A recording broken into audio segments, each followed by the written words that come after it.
Skip it up and that up. What's going on, ladies and gentlemen? This is Rich of Review Tech USA, and while you're playing beer pong, your shadows could be having sex.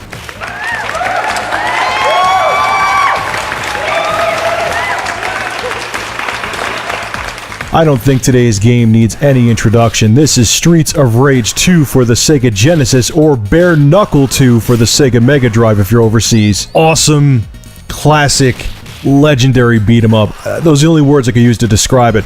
I was actually playing it on the hardest setting here because I felt like punishing myself. It's so addicting, it has so much replay value. It's a blast to play in two-player mode with a friend. If you have a Wii, you could download this on the Wii Virtual Console and purchase it on there. I recommend you do that. Or get a Sega Genesis and get the Streets of Rage 2 cartridge. It's next to nothing to purchase either on eBay or Amazon or wherever you could find it. Get this game. If you like old school beat 'em ups, this is one of the best out there, if not the best. So today's shout out goes to YouTuber 07972507278. No, I'm not kidding, that's his YouTube name. He sent me today's article. You could check out his channel in the description below. Thank you very much. I'm not going to repeat your name again, but thank you very much, YouTuber. I appreciate you sending me the article on the Xbox 720 specs. Let's get into it. So the newest rumor about the next generation Xbox is that it will have a 16-core CPU.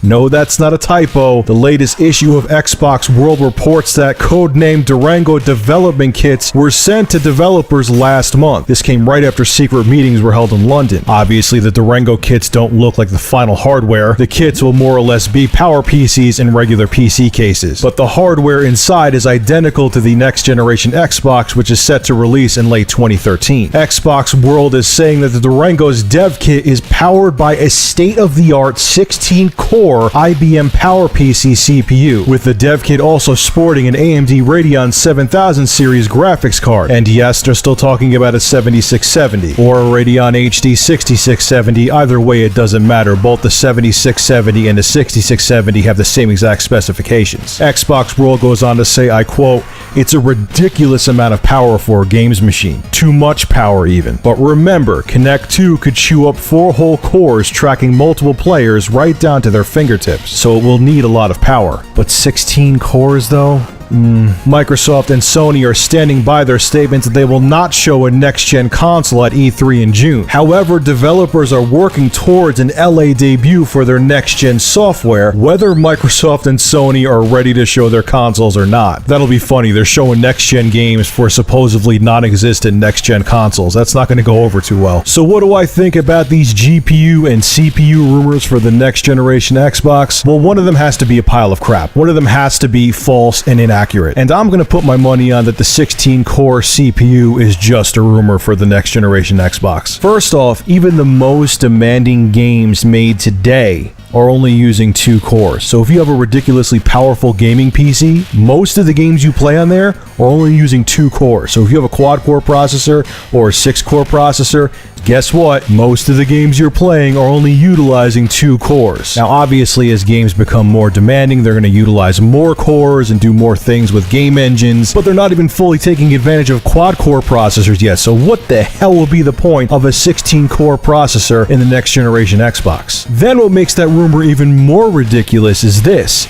Microsoft, you're going to pair an insanely powerful 16-core processor with a painfully anemic 7670 or 6670 GPU.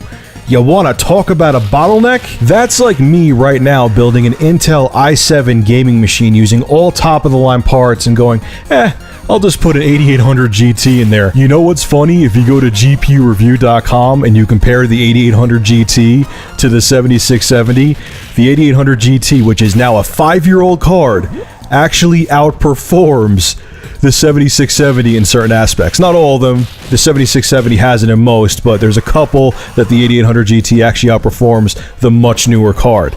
Point being, that's not the point.